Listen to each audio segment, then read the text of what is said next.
fecha, creo que... pero tengo mucho gusto en estar aquí con ustedes y pues vamos a empezar a platicar un poco de las noticias del momento, de las cosas que hay ahora. Judith, ¿qué dijimos? Buenos días, Maya. ¿Ibas a comentarnos sobre los programas de The Voice of the Silence de Samantha? Ah, sí, hubo unas entrevistas de Samantha Rodríguez, The Voice of Silence. Estuvieron interesantes, muy interesantes. Las platicamos, las analizamos. En fin, se habló de... Samantha se ha especializado, como ustedes lo saben, en sobrevivientes que... Está cumpliendo 2 años. Mandé. Está cumpliendo 2 años su programa. Me está diciendo Isaac que cumple 2 años su programa y está muy interesante porque pues nos platica de sobrevivientes, pero gente joven que se ha enterado de los sucesos tan tremendos que han sucedido en el mundo a través de sus abuelos, de sus padres, y siempre es interesante la historia, así se escribe, historia es historia, y cuando nos platican los abuelos y los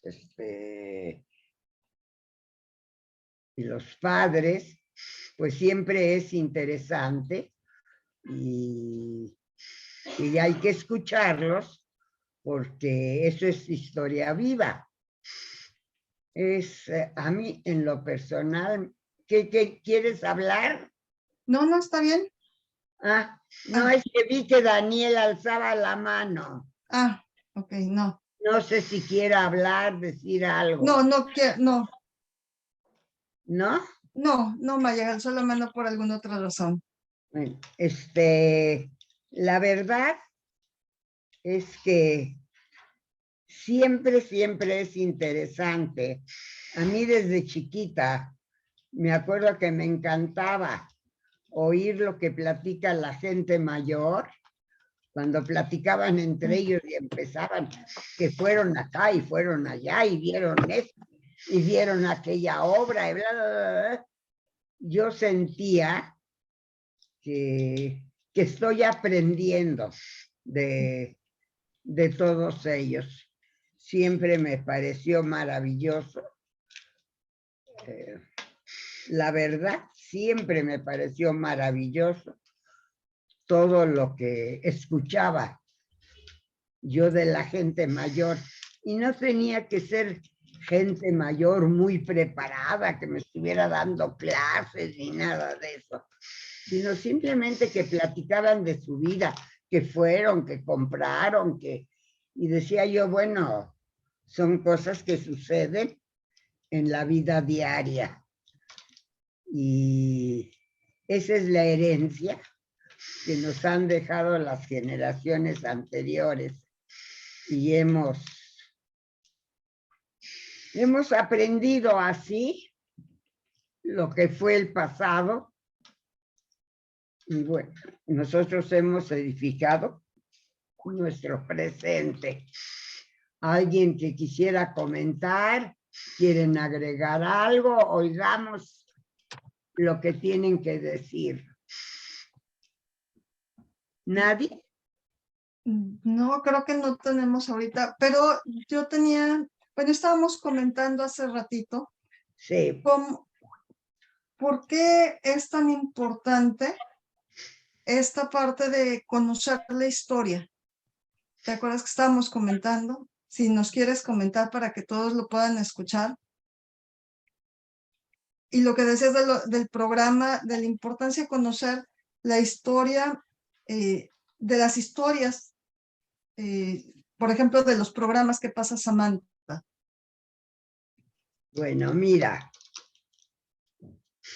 Lo peor que puede hacer una persona es olvidar la historia y lo que la historia nos ha enseñado. Porque si ha habido progreso en el mundo, es porque hemos aprendido del pasado y creado el presente y preparado el futuro. Eso es sumamente importante y hay que apoyarlo.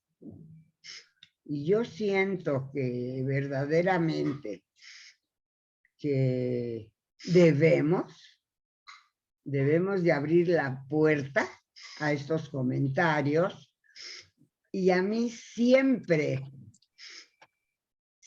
me gustó cuando venían cantidad de visitas a la casa y empezaban a platicar que en Europa, que esto, que aquello, que hacían y que no sé qué. Yo aprendí mucho de lo que era la vida gracias a los comentarios de todas estas personas que platicaban que fueron acá y fueron allá y dijeron y escribieron y leyeron y, en fin, eso era vivir la vida y luego se convirtieron en recuerdos.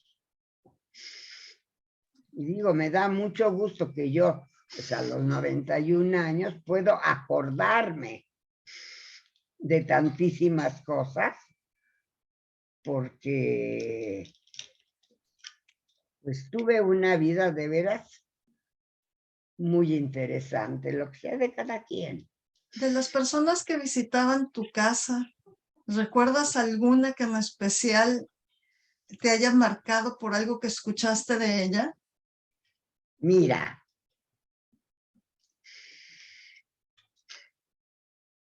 mi casa era una casa muy especial en la que vivían muchos, venían de visita. Mis papás tenían amistades sumamente interesantes, gente que habían huido de Europa, de Franco, y estaban aquí en México, pues ahora sí, porque México les dio asilo. Ajá. Y yo me sentía muy orgullosa de que el país, por adopción, que era el mío, ¿no? Porque yo tengo un pasaporte mexicano, y y la verdad, yo siento que México fue un país sumamente benévolo en ese sentido, y que le dio protección y le dio el chance de vivir una buena vida a muchísimos millones de gentes. Verdaderamente yo siento una admiración muy grande por este país. ¿Y, No y sé, alguien en especial que recuerdas ahorita? mira, había muchos intelectuales. Recuerdo muy bien de Julián Gorkin, de Víctor Serge. Si van a una librería, allí están los libros que ellos escribieron, y oírlos hablar, yo siento nada más de cómo discutían, y cada uno hablaba por sus principios y bla, bla, bla. Ajá. Yo siento que yo aprendí muchísimo y recibí una educación muy, muy diferente al resto de mis compañeros.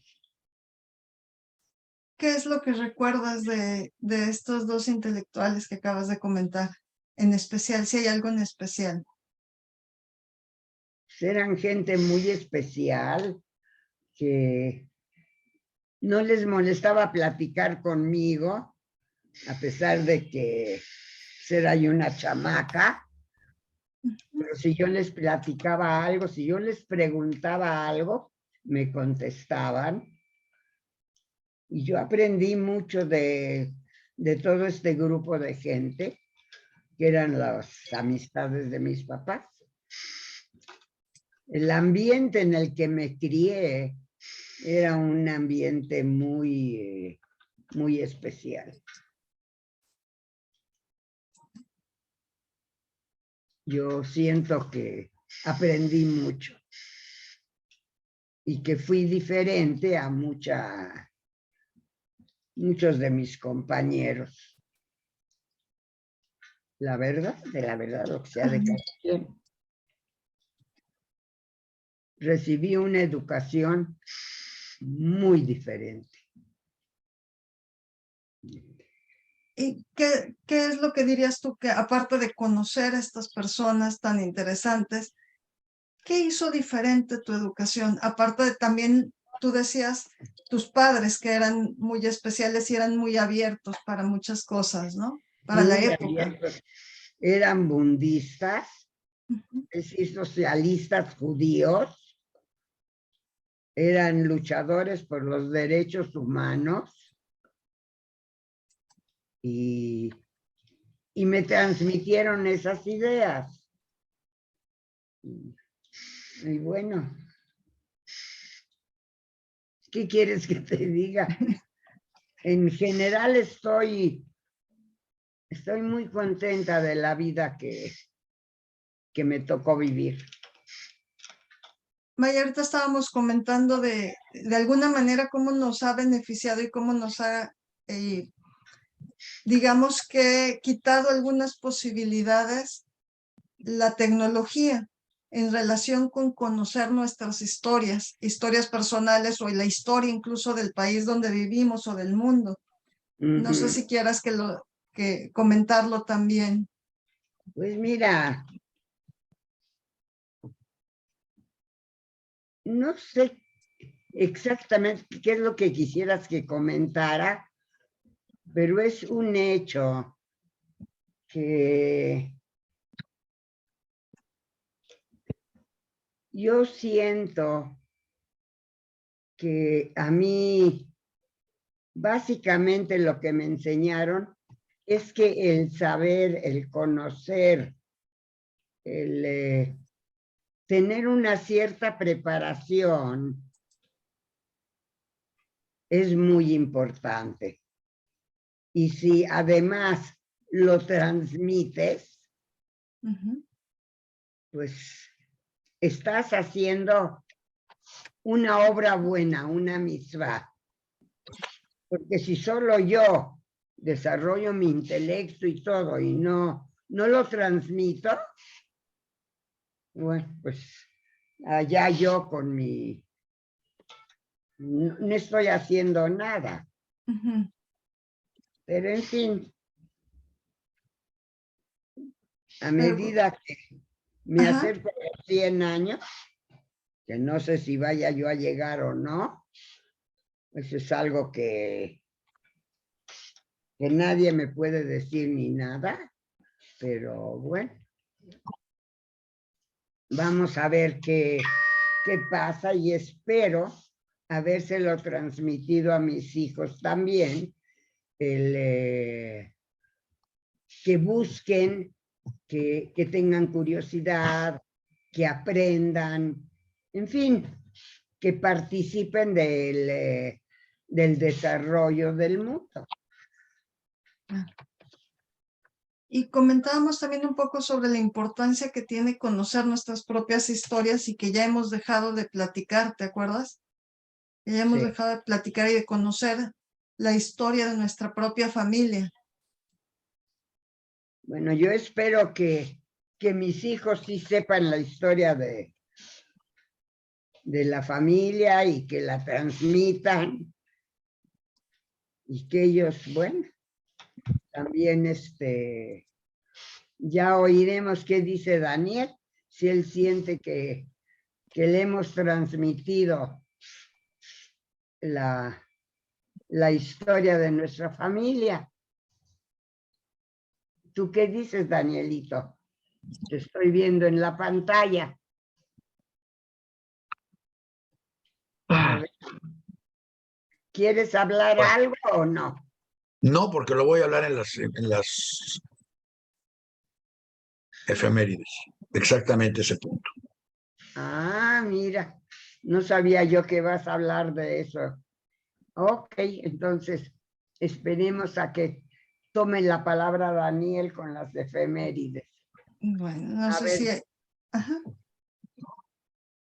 A ver, no sé qué otra cosa quieras preguntarme. Daniel creo que tiene una ¿Por pregunta. qué no le dices quién era Víctor Serge? ¿O quién era Gorkin? La gente no los conoce.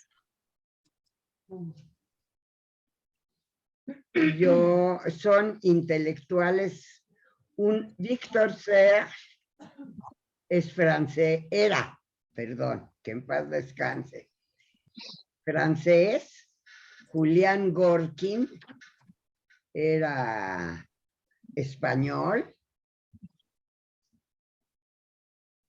Gente verdaderamente intelectuales de ideas sumamente modernas, gente que creía verdaderamente, por lo que recuerdo cómo hablaban y todo, que el socialismo era la manera de traer felicidad al mundo. Y socialismo significaba el respeto a los derechos humanos, darle derechos a toda la gente y que la gente verdaderamente viviera sin lastimar a otros, que que la humanidad, la gente, se tuviera una especie de respeto mutuo. Yo te respeto a ti por lo que eres y tú me respetas a mí por lo que soy. Y sobre esa base, cada uno de nosotros tiene algo bueno y algo malo y hay algo que darle a la humanidad. Y todo ser humano es valioso. Eso es lo que a mí me enseñaron. Pero que no se confunda con seguirle la corriente a todo mundo, porque ahora está de moda con que todo mundo tiene derecho a su opinión y hay que respetarle su opinión a todo mundo, aunque siempre estén equivocados. Y eso no es correcto. Porque sería tanto como decir, bueno, él tiene razón. Si él cree que la Tierra es plana, pues la Tierra es plana para él. Dejémoslo, ideas de la Tierra plana. Y no se trata de eso. El que vive en el error, el que tiene las ideas equivocadas, hay que corregirlo, no hay que aplaudirlo. Porque entonces surge cada persona con cada idea más retrógrada o equivocada, que no se puede aplaudir. Es más, ayer me contaron una historia que voy a repetir aunque me regañen, de un grupo de millennials, esa generación a la que yo tanto señalo como flojos mentales, porque son mentales, no son de otra cosa, porque en la noche tienen toda la energía necesaria para irse a cuanto antro se les cruce en el camino. Pero no van a bibliotecas, no van a librerías y no van a reuniones intelectuales tampoco. Y resulta que uno de estos grupos de millennials querían en la escuela, estaban muy orgullosos porque querían hacer una escuela, un debate sobre la postura de los millennials. Y la inocente maestra que los guía, que a lo mejor no es tan inocente, pero les dijo, muy bien, quieren hablar de la postura, perfecto. ¿De qué vamos a hablar?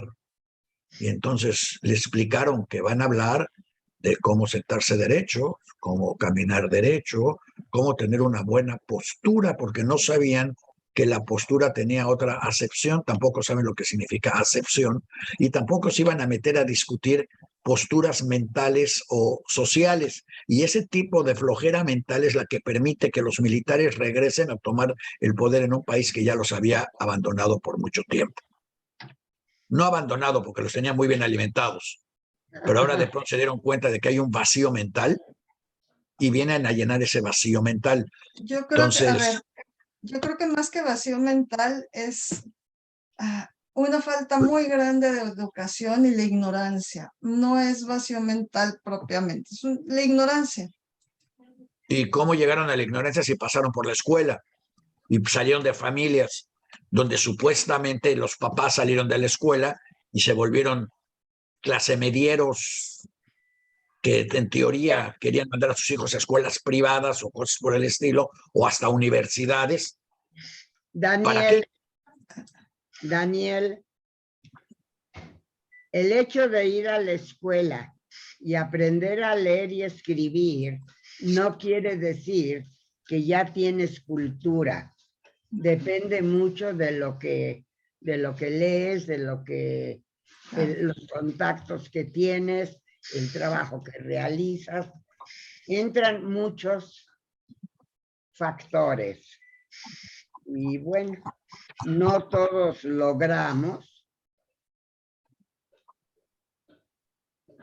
ser verdaderamente cultos y preparados, uno más, otro menos, pero cada quien de acuerdo a sus intereses.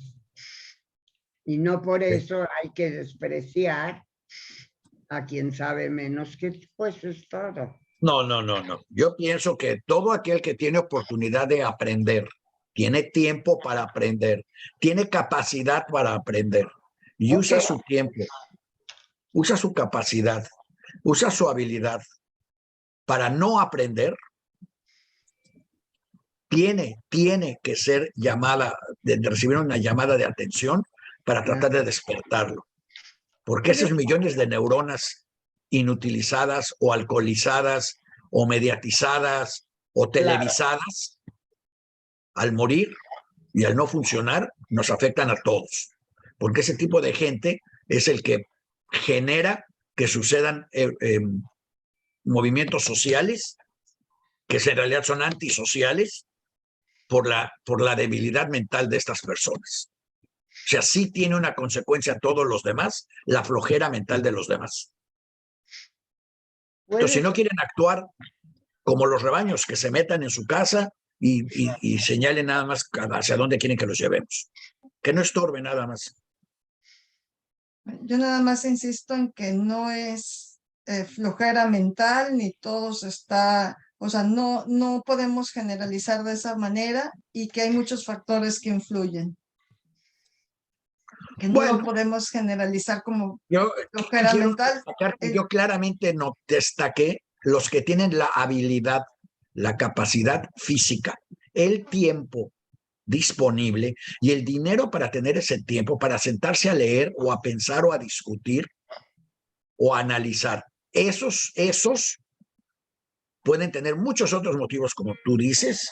Seguramente no consiguieron un taxi para ir a la librería, o yo no sé cuál es el problema, pero esos tienen incapacidad física mental. El cerebro les funciona perfectamente bien cuando tienen que inventar estupideces en un antro a las 3 de la mañana. Bueno, tampoco sabemos si todos van al antro, como dices, pero bueno, pues mejor estamos generalizando. Bueno, sí, claro, estamos generalizando. Pero en fin, eso es lo que yo creo de esta gente. Y creo que la importancia de alguien como Víctor Serge es que Víctor Serge desde Rusia escribió sobre los crímenes de Stalin cuando Stalin estaba ahí. Y Julián Gorkin hizo lo mismo. O sea, no se esperaron a que la masa estuviera de acuerdo, no. Son gente que desde el principio destacaron como individuos pensantes por encima de la masa. Analizaron, pensaron, concluyeron y actuaron. Escribieron para convencer a otros. Si la gente lee sus libros, se aprenderá. Si la gente no lee sus libros, no aprenderá. Lógico. Porque curiosamente, esto es lo que inventó el humano, que es lo único que nos hace, y no sé si mejores, pero nos hace diferentes a los animales. Que es que cuando te mueres, si escribiste lo que pensabas, otros pueden conocer qué pensabas años después. Así están los papiros de Alejandría, y por eso todos los gobiernos populistas lo primero que tratan de hacer es destruir la educación, destruir la memoria, destruir la intelectualidad para que la gente no piense, porque pensar es un acto acumulativo. No somos Ahorita, genios. Si no nos basamos en lo que pensaron los de antes, tenemos que reinventar el hilo negro en cada generación. bueno, ahorita comentábamos precisamente eso con Maya antes de entrar al programa, que el hecho de dejar de platicar con nuestras familias nos ha ido haciendo, o sea, no es que pierdas la capacidad, es que en general hemos perdido ese interés y hemos perdido esa comunicación, por ejemplo, en la familia, de platicar con los demás y de platicar sobre sus historias, sobre lo que pasa, y si se va perdiendo en la misma familia, lo pierdes para todo, de alguna manera. O sea, influyen muchos factores, la educación, esta falta de contacto con los otros, de platicar más, también está influyendo en todo esto, no es Apertura, la apertura exactamente. es la Entonces, apertura ujú, para cambiar opiniones, así es, para analizar cosas juntos. Para Pues, tratar de entender qué está pasando o qué va a pasar. así es. Para de no decir, acuerdo. ay, pues es la investidura, es que merece nuestro respeto, es que Dios dijo, es que así debe de ser. Todas esas frases son inaceptables y todas esas frases conllevan las consecuencias de vivir como esclavos. Y ahorita estamos, es más, estamos en Suques todavía. Sí, Y en Suques podemos recordar que precisamente los judíos, uno puede recordar lo que quiera. Unos pueden recordar, ay, mira, estos 40 años se la pasaron en el desierto y vivían en sus cabañitas. Esa es una opción. La otra opción es 40 años se la pasaron analizando cómo estábamos, cómo estamos y cómo estaremos. Si no hubieran analizado, se hubieran quedado 400 años en el desierto o nunca hubieran salido. Quiere decir, siempre tienes que estar analizando qué estás pensando, porque además estés haciendo lo que estés haciendo, siempre va a aparecer un político vivales que va a tratar de aprovechar el movimiento para su beneficio personal. Y uno tiene que estar vigilante para que eso no suceda, que no como sucede ahora. Este es la década del descubrimiento de políticos vivales. En Estados Unidos, en México, en Europa, en todos lados, todo mundo está empezando a voltear a decir, ¿qué nos hicieron? Es más, hoy en Inglaterra están en un gran pleito que curiosamente por primera vez la bolsa de valores le pone un hasta aquí a un gobernante, porque la aristocracia que tomó el poder otra vez en Inglaterra y que puso a la nueva primera ministra, lo primero que hizo esta primera ministra, como lo primero que hizo Trump, fue llegar a quitar todos los impuestos de la gente hiper rica, porque pues esa fue la gente que la eligió, es ella. Entonces, porque ellos odian pagar impuestos, ganan un dineral, pero odian pagar impuestos a sus propios gobiernos que hacen ellos sabrán por qué. Entonces, en cuanto hicieron eso, la libra esterlina se desplomó, porque decidieron que si va a ser un gobierno de ricos para ricos, no va a poder sostener la economía. Y ahorita está todavía en hoy estamos viviendo hoy las consecuencias. Y todo el mundo lo que dice es que esta no aprendió de la historia, no ha aprendido de la economía, de lo cual vamos a volver a hablar en efemérides. No aprendió de la economía. ¿Para dónde están los economistas? Y ahí están los economistas. Hoy, al mismo tiempo en Estados Unidos, uno de los premios Nobel de Economía le está reclamando a la Reserva Federal no prestar atención a las señales que claramente lanza la economía y estar esperando hasta que le pegan con un marro en la cabeza para entender lo que está pasando.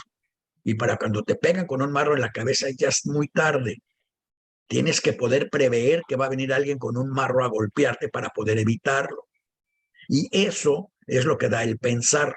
La idea de este programa y de todos los programas que tenemos es darle a la gente las herramientas para que pueda pensar, analizar y tomar decisiones inteligentes en su vida. No les damos la decisión porque no sabemos cuál es la decisión inteligente para todo el mundo, pero sí llamamos la atención a lo que está mal. Y realmente lo que está mal, además de la familia, clase mediera, que no se sienta con sus hijos, o si se sienta, mejor hablan de las uñas y del peinado y del antro y del whisky y de la cerveza sultanita y de la otra cerveza, millones de marcas de cervezas para estupidizar a la gente. y no hablan de lo que les está pasando en la calle. Y las escuelas y los maestros, pues lo mismo. Pues esas mamás son las maestras. En cambio, cuando hay una mamá diferente, las hijas salen diferentes y las clases salen diferentes. Pero a los gobiernos les fascina ese tipo de maestros ineptos. No, no son ineptos, incapaces de pensar o sin tiempo de pensar. Porque si tienes que llenar 800,000 clases para poder comer a fin de mes, no tienes tiempo de pensar en nada más que esto es el programa, acá está el material, se los tengo que leer, se los tengo que dar, tengo que hacer una prueba, tengo que calificar la prueba, ya calificar la prueba. Ahora, ya, y no da tiempo. Y toda esta gente tenía tiempo de pensar o se daba el tiempo de pensar. Dense el tiempo de pensar y van a ver cuántas cosas raras van a encontrar en este mundo. Pero pensar no significa, pensar significa cuestionar lo que creían que ya sabían. Y Víctor Sech hizo eso. Y también lo hizo Julián Gorky. Ya están sus libros y van a estar en la memoria del programa. Ya están sus fotografías. Había otro señor, Enrique. Ese dejaba a todo el mundo que discutiera. Él jugaba con los niños. Le encantaba platicar con nosotros. Y ¿Enrique qué? ¿Semo? No, él era fotógrafo, los Semo eran fotógrafos, no. No, ese es Enrique, un joven, pero jamás supe su apellido. Un chico, a mí me caía muy bien. En fin, tuvimos ya hablamos bastante de mi niñez, de mi juventud. Yo creo que podemos cambiar de tema. Creo que se nos va a acabar el tiempo. Están las efemérides, ¿no, Daniel? Y creo sí, pero la gente oye este programa para oírte a ti, no para oírme a mí. Yo tengo una última pregunta, Maya. Nada más, si recuerdas algún libro de Víctor Sech o de Julián Gorky que nos pudieras recomendar. No recuerdo los nombres, pero si van a la librería de Cristal, por ejemplo, o a cualquier librería y preguntan, les van a enseñar, son libros, no son novelas. Exacto, sí. No son novelas, son libros muy serios y de veras vale la pena, ¿eh? Son libros que vale la pena leer. Okay. Aquí en la memoria vamos a publicar la lista de algunos de los libros para que usted los pueda pedir y leer cómodamente en su casa y aprender algo. Algo más. Y quisiera yo pasar a la segunda parte del programa, que son las efemérides, que a mí me encantan porque siempre se me hacen muy interesantes. Isaac, baja la voz. Que las efemérides las presentamos para que sepan ustedes lo que pasa y lo que se va a repetir si ustedes no evitan que pase. Estamos hablando ahorita de la gente que piensa y la gente que no piensa. Bueno, la primera efeméride que tenemos hoy es que en 1981 una corte americana tuvo que dictaminar que los judíos sí fueron asesinados con gas en Auschwitz. Y uno se pregunta, ¿cómo es eso? Pues eso es porque todos los que decían que no existió el holocausto, pues tenían el derecho de pensar lo que ellos quisieran. Pues no tienen el derecho de pensar lo que ellos quieran y menos de propagar mentiras ridículas. Y cuando lo hacen hay que enjuiciarlos y se les enjuició. Es más, otra vez, así se repite la historia. Hoy está en juicio Steve Bannon y está en juicio el otro, se me fue el nombre, un tipo que hace programas de radio que dijo que las masacres en una de las escuelas donde hubo una matanza no existieron, que fue una invención de los demócratas para que lo actuaron para hacer quedar mal a los republicanos. Y entonces al tipo le aventaron ahorita, es un juicio que no va a terminar en mucho tiempo, le aventaron una penalidad de casi $1 billón en indemnizaciones a los papás de los niños de esa escuela. Pero el punto es que igual como hubo que llevar a la corte para volver a demostrar la realidad, una generación después de las cámaras de gases hubo que volver a regresar. Y quiero repetir algo curioso. En 1800, más o menos por 1881, la familia Mengele le llevó una demanda a las cortes en Florida, porque los crematorios de Florida usaban la tecnología de los crematorios de Auschwitz. Claro, la única diferencia es que en los crematorios de Florida la gente les pedían que los metieran a los crematorios. Pero, en fin, lo que pasa es que la familia Mengele fue a demandar a todos los crematorios de Florida exigiendo que les pagaran copyrights por su gran invención tecnológica. Que lo hubiera sido, si no fuera porque ahí la gente no escogía ir a los crematorios, sino que los escogían para ir a los crematorios, pequeño detalle. También quiero destacar que este señor Mel Mermelstein es familiar de otro señor Mermelstein, que curiosamente va a aparecer hoy también aquí en las efemérides, porque el otro señor Mermelstein, el hermano de este, escribió un libro sobre un pueblo que se llama Hrubieszów, un pueblo en Polonia, que realmente cuando lo vio uno con cuidado, iba a decir una palabra, pero en fin, es un pueblucho. Pero de ese pueblucho salieron un montón de personalidades políticas, curiosamente, de extrema derecha, ortodoxas, seculares y de izquierda. Todos salieron de ese pueblo de Hrubieszów. ¿Cómo lo sé?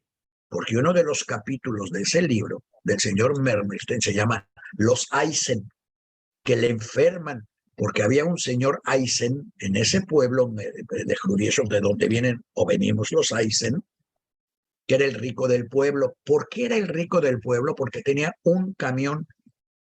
Y como tenía un camión, él repartía cosas, él era el rico del pueblo. Y como era el rico del pueblo, él les regaló a los ortodoxos de Hrubieszów, les regaló un shul, una sinagoga. Y entonces en Yom Kippur, que acaba de pasar, el señor Eisen llegaba en su caballo blanco, lo dice claramente el señor Mermelstein, llegaba en su caballo blanco al shul, se bajaba del caballo, se metía al shul que él había regalado, los religiosos lo recibían con bombos y platillos a darle las gracias porque obviamente venía con un cheque o con una bolsa de dinero en efectivo si hubiera sido de Morena, y a dárselas. Y entonces el señor Mermelstein se quejaba amargamente de cómo se atreven estos religiosos a recibir a este señor secular de izquierda. Además, vean, es el rico del pueblo, es socialista, mantiene el shul de los ortodoxos, y llega en Yom Kippur, para que no se le olvide Yom Kippur, llega en su caballo blanco. Les da exactamente lo que mencionaban hace un momento. Ellos tienen el derecho de creer en lo que quieran. Él no se interpone en su derecho, pero no permite que lo obligan. Él los ayuda incluso a que crean en esas cosas y que puedan llevar a cabo sus cosas. Y todas esas historias salen de un libro familiar del señor Mermelstein, quien, por cierto, ganó en la corte y se dictaminó que los judíos sí fueron asesinados con la existencia del Holocausto. Debo destacar que hoy en día en Polonia ya se está cuestionando esto otra vez, porque primero dicen que no fueron los polacos, igual que en Ucrania no fueron los ucranianos. Luego dicen que, bueno, hubo de todo, no fueron solo judíos, lo cual es cierto, pero cuando el 90 y tantos % lo son, habría que cuestionar. Y tercero, luego dicen en Polonia, en Bielorrusia, que no, ni siquiera existió nada de esto. Es una historia creada.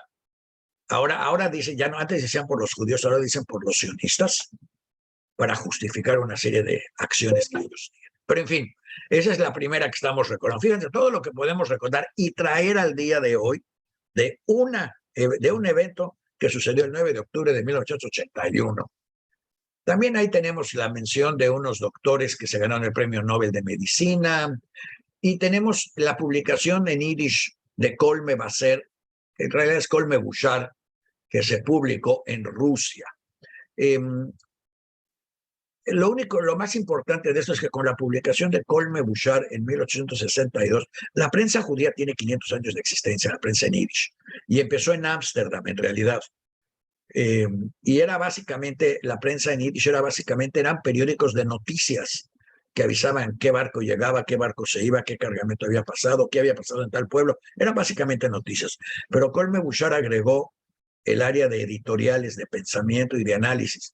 Trataron de hacerlo porque la aristocracia judía hablaba o creían que hablaban hebreo o el idioma del país, ruso, polaco, etcétera. Trataron de hacerlo en ruso, pero a nadie le importó.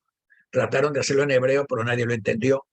Entonces tuvieron que hacerlo en yiddish. Y al tener que hacerlo en yiddish y empezarse a leer, generaron la publicación masiva de libros y obras intelectuales en yiddish en todo, literalmente en todo el mundo. Por eso es importante Colme Bouchard, porque representa el primer aterrizaje de una prensa en yiddish después de haber hecho todo lo posible porque no fuera en yiddish.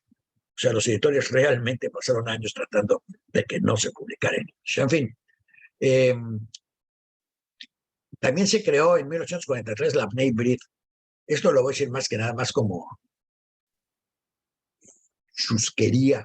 Primero, la Bnei Brit es hoy una de las organizaciones más importantes. Aquí les llaman hijos del pacto, pero en realidad Bnei Brit significa hijos de la circuncisión. Para que les quede claro, hay que hacer un corte ahí con tijera grave o no grave para poder pertenecer a la organización de los hijos de la circuncisión. Por ahí dicen que no voy a entrar en eso, pero en fin, el caso es que se creó la Bnei Brit y la crearon un grupo de judíos alemanes porque veían a los nacos que llegábamos de Europa Oriental sin ropa, o sea, llegábamos sin nada. Y la Bnei Brit trataba de ayudarnos a que nos viéramos un poco más decentes para que en la calle es lo que yo llamaría la Bnei Brit, una organización de autodefensa. Es como los judíos alemanes se autodefendían de que no les dijeran judíos apestosos, sino que les dijeran judíos respetables. Porque cuando los judíos alemanes ya eran maestros, profesores, etcétera, escritores, etcétera, los de Europa Oriental, si lo eran, no eran reconocibles porque ya estaban muertos de hambre, y la Bnei Brit ayudó a muchos a crecer y expandirse en los Estados Unidos. Uno de ellos fue Lenny Bruce. La familia de Lenny Bruce recibió primero asistencia cuando llegó a los Estados Unidos y luego dio vida a Lenny Bruce, y Lenny Bruce se volvió el cómico, ¿sí? El cómico y el cuestionador social tan cuestionable y con comentarios tan obscenos, por llamarle de alguna manera, de aquella época, que fue perseguido, golpeado, arrestado, bueno, hubo de todo. Y sin embargo, hoy se le reconoce como el principal fundador de lo que es la corriente de humor político judío, que representan a Seinfeld, que representa a John Daly y todos los otros, bueno, judíos, judías, etcétera, que llenan los programas y las salas de cuestionamiento político con esta línea humorística judía muy característica, sarcástica, judía muy clara, en la que un presidente, cualquier líder puede decir algo y nosotros salimos a hacer la pregunta, ¿de veras? ¿Y lo que está diciendo es cierto?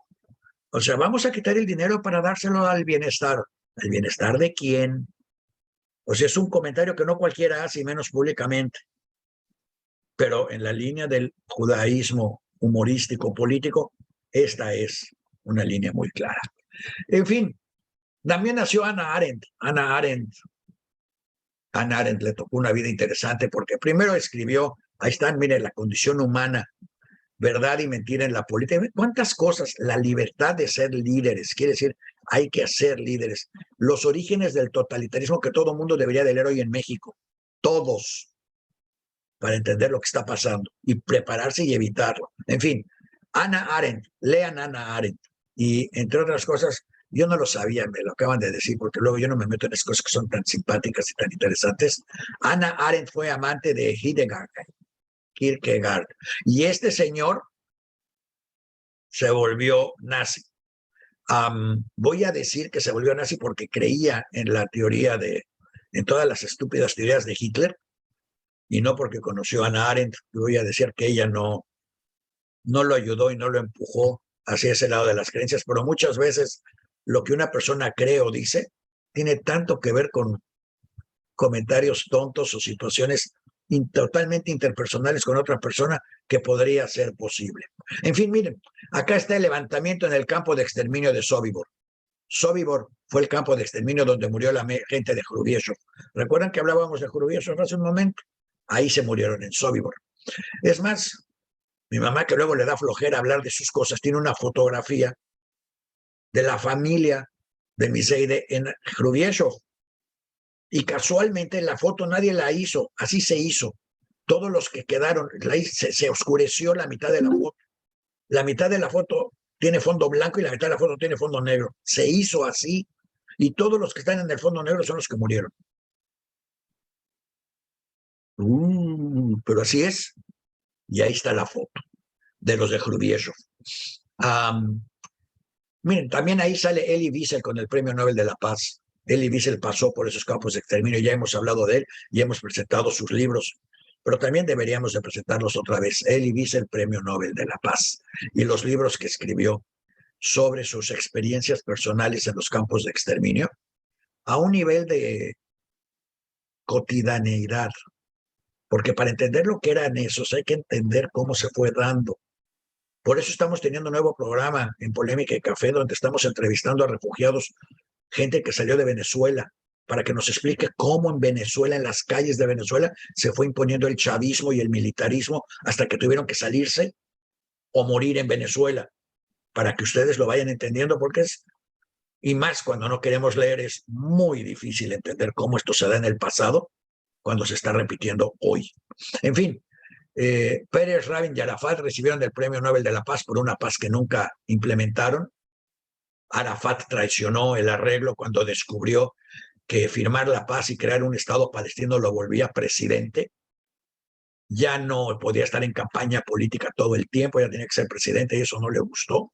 Y cuando descubrió que todo el dinero que le regalaban a los palestinos, a él, que terminó en cuentas de chicas en Suiza para su esposa, ya no se lo iban a dar porque ya no iban a ser refugiados, ahora ya iban a ser ciudadanos y ahora tenían que trabajar, producir, vender, etcétera. Y entonces se echó para atrás. Y bueno, para Pérez, el acuerdo en el que nunca estuvo realmente de acuerdo, Pérez nunca estuvo de acuerdo con este tratado, pero vivió de él el resto de su vida, como el emblema de la paz, que en realidad Pérez nunca lo fue. Pero en fin, en la primera, apenas estamos en la primera y ya vieron cuántas aristas, opciones y negaciones tienen las efemérides de este mes. ¿Qué más habrá pasado este mes? Vamos a ver. Este mes, ya les dije lo de Melmerstein y todo lo que pasó. Lo que no les he dicho, ya les dije lo de la medicina, que no le puse mayor atención realmente porque no lo entiendo. O sea, todo esto de las proteínas y la diabetes y las células y todo eso, se me hace interesantísimo, pero no lo entiendo. Entonces no puedo profundizar mucho en eso, más allá de que al rato vamos a hacer una pregunta. En unas 2 o 3 imágenes más vamos a hacer una pregunta sobre qué demonios está pasando. Y yo les voy a decir algo, porque me dijeron que no debo de subrayar cuántos premios Nobel de Economía ha habido. Bueno, le acaban de dar el Premio Nobel de Economía otra vez a un judío. Y quiero subrayar claramente, no se lo dieron por ser judío, ni tiene nada en ser judío que lo haga meritorio del Premio Nobel. Lo que pasa es que por ser judío tiene un concepto del mundo totalmente diferente. Miren, véanlo así. Mi mamá, y con todo respeto, una niña imberbe, clase mediera, en la Ciudad de México, una güerita con sus preocupaciones, llega a su casa y se enfrenta con lo que habla Víctor Serge, con lo que habla Gorkin, con lo que habla Semo, con lo que habla su papá, con lo que hablan los de Estados Unidos, con lo que habla la familia de Argentina, con lo que habla la familia que se quedó en Rusia. Y escucha todo eso y entiende que el mundo está ligado porque su mundo está todo ligado entre sí. El judío de Rusia, el de Estados Unidos, el de Argentina y el de Canadá, todos tienen un común denominador familiar. No pueden pensar en que Rusia es diferente, no es diferente, es parte de lo mismo problema de Argentina. Que si Argentina recibe a un criminal nazi, ese afectó al judío de Rusia. Y si en el judío de Rusia Stalin lo está persiguiendo, eso afecta al judío de Argentina. Y entonces podemos pensar en términos globales. Y para pensar en economía y capitalismo, socialismo, etcétera, hay que pensar en términos globales. No se puede pensar nada más en términos minúsculos. Por eso en México hoy es tanto, igual que lo fue en Estados Unidos con Trump, era todo no hay que pensar global, hay que pensar local. Hay que hacer a Estados Unidos fuerte otra vez como si estuviera muy débil. Hay que romper con los nexos del mundo porque cuando es local, cualquier político retrasado mental puede imponer sus ideas a los demás. Y peor si no es retrasado mental, porque entonces hasta nos apantalla y ahí le seguimos el rollo. Entonces necesitamos esa mentalidad global. Alguien, en otro programa que tenemos, tuvimos un invitado que nos habló de su primera experiencia. Es increíble, tiene un montón de años, pero fue su primera experiencia en una ciudad mayoritariamente de población indígena y estaba verdaderamente choqueado. No podía creer, no podía explicar su sensación de estar en una ciudad en la que prácticamente toda la gente a la que encontraba eran indígenas. Y él decía, es que esto no parece México. ¿Cómo puede esta persona pensar en una solución global si nunca ha estado expuesto a esto? Si no ha estado expuesto a Oaxaca, ¿cree usted que ha estado expuesto a Rusia? Y les voy a dar un ejemplo de cómo estas cosas sí funcionan así. Rusia acaba de perder, no acaba de perder, está perdiendo la guerra de Ucrania. No la puede ganar. No la va a ganar, y no solo por los ucranianos, no la va a ganar por las armas y la tecnología norteamericana. Las armas y la tecnología norteamericana hicieron pedazos a las pésimas armas rusas. ¿Por qué? Bueno, porque durante años los rusos tomaron el camino corto. Ay, copia lo que llega de Taiwán, que ya era copia de lo que llegaba de San Francisco. Ay, medio invéntalo, ay, medio arréglalo. Y se fueron con tecnologías de alguna manera baratas. Los rusos que no estaban de acuerdo con ese sistema se salieron y se vinieron a Estados Unidos, donde entre otras cosas inventaron Google, que no es la palabra, es la tecnología abajo de Google. Inventaron Waze, inventaron WhatsApp. Todos ellos son rusos que salieron de Rusia porque en Rusia no había un nivel intelectual, una exigencia intelectual y no había esa mezcla. Esa mezcla es muy importante. Esa mezcla entre rusos, somalíes, mexicanos, venezolanos, judíos europeos orientales, judíos árabes, de todo que se da en San Francisco o en Nueva York o en Los Ángeles, permite a una empresa pensar de manera diferente.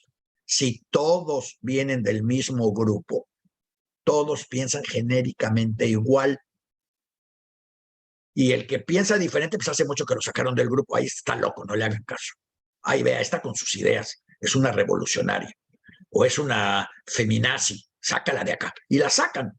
En cambio, cuando hay 10 grupos totalmente diferentes, de lugares y de momentos históricos diferentes, todo esto se suma, y al sumarse crea realmente lo que es el gran potencial de los Estados Unidos hoy, y que fue la base del poderío romano. Crea una tecnología funcional que permite crecer en todos los ámbitos. Mientras Europa está sufriendo como loca, mientras Rusia está ahí medio tambaleándose, los Estados Unidos están en una producción. El problema de Estados Unidos es la sobreproducción de todo. Mientras unos están pensando si el capitalismo es bueno o es malo, aquí compite Costco contra Target, contra Walmart, contra Amazon, que ni siquiera usa tiendas y luego sí usa tiendas y luego ya otra vez no. Y todo ese movimiento de ideas y de concepciones se da únicamente cuando hay una mentalidad, cuando hay grupos abiertos que pueden discutir. ¿Cuándo se dio el crecimiento de México? Realmente, y lo tenía correcto Porfirio Díaz, cuando llegó la gente de afuera. No porque la gente de adentro fuera mala, sino porque la gente de adentro pues estaba imbuida con las ideas de adentro, creyendo que solo existían las ideas de adentro y que las demás eran malas. Máxime en México, donde todos se les decía, no, no, si es anticatólico es malo, si es antiespañol es malo, si no lo dijo tu papá es malo, si no lo dijo el señor sacerdote es malo, todo era malo. Entonces llegan los revolucionarios españoles, a los que la iglesia ni siquiera les hace cosquillas. Bueno, los mataron y los persiguieron en España, pero las ideas de la iglesia no tienen ningún valor para ellos, más que negativo. Y llegan con esas ideas de que hay que leer, hay que estudiar, hay que crecer, e inventan facultades en la universidad que no existían, inventan libros que no existían, inventan ideas que no existían, inventan partidos políticos que no existían y que desgraciadamente hoy están totalmente borrados por estar manejados por políticos mediocres. Porque un partido político no es una tragedia, es un beneficio cuando se usa correctamente. Y México va a tener que crear en un año un partido político que sirva. No es cualquier cosa. Y los que van a tener que participar en esta creación somos los que estamos en todos lados, los que vemos que sí existen esas posibilidades, los que las hemos podido ver funcionar, porque los demás las ven y no saben cómo reaccionar, no porque no puedan o no quieran, sino porque su espectro no les da la luz necesaria para entender que sí puede funcionar en otros lados. Si no hacemos eso, estamos condenados a ser Venezuela. Porque Venezuela estuvo condenada a ser Venezuela por ser Venezuela. Como Nicaragua lo estuvo por estar encerrada como nicaragüenses, sin ímpetu. Y no quiero decir que los de afuera sean mejor. Nada más es como cuando abre una... Es más, ya les voy a decir cómo hacerlo. Agarren su casa, y esto es una tradición judía, por cierto, ahora que lo pienso, y que es de estas épocas, ¿eh? Agarren su casa, ciérrela todas las ventanas y las puertas, cocine, viva adentro todos los días, tranquilo, pero no abra puertas más que para entrar y salir rápidamente, y no abra ventanas. Y de pronto un día, entre con alguien de afuera, que entre a su casa y que huela su casa, y luego abra las ventanas y las puertas.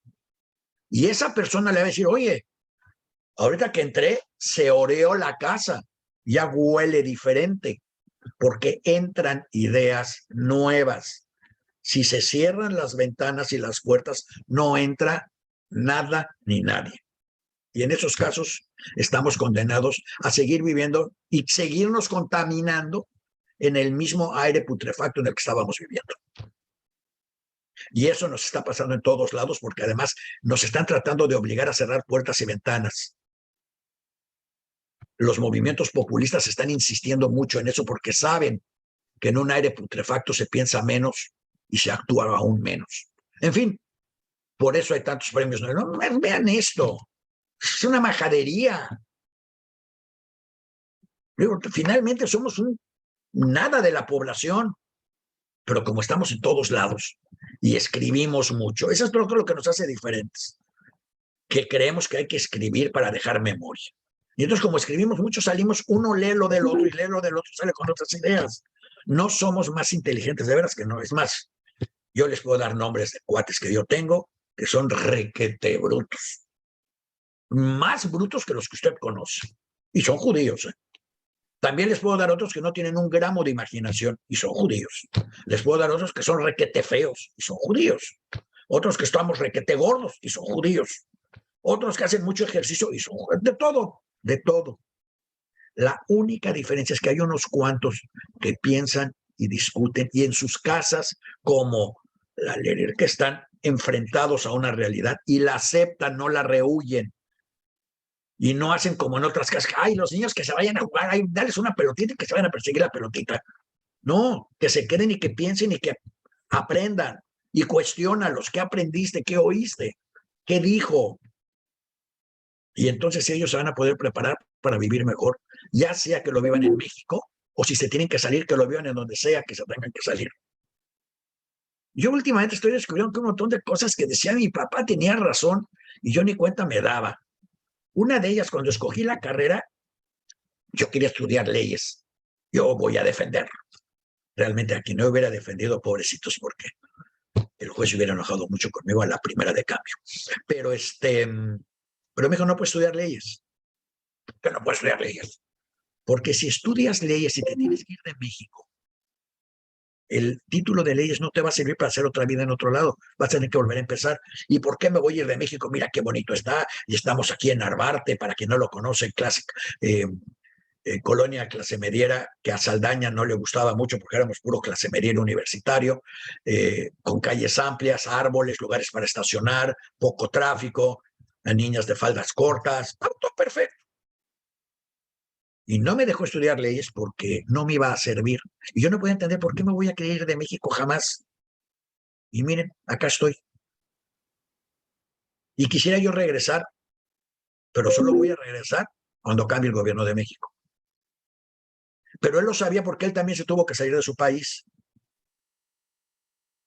Y de esa manera al salir, y él se tuvo que salir, también se tuvo que salir, la que vivía en Argentina, que ya había emigrado de Europa a Argentina, y se tuvo que salir de Argentina por los gobiernos inútiles de ese país, que hizo otra vez lo mismo. No hay que pensar, no hay que analizar y hay que repetir el mismo error una y otra vez. Pero entonces alrededor de mi papá había toda una historia de gente que tuvo que salir y moverse. Y entonces se puede aplicar a la vida de uno la experiencia de los otros. Y eso es lo que tenemos que aprender de las efemérides de esta semana.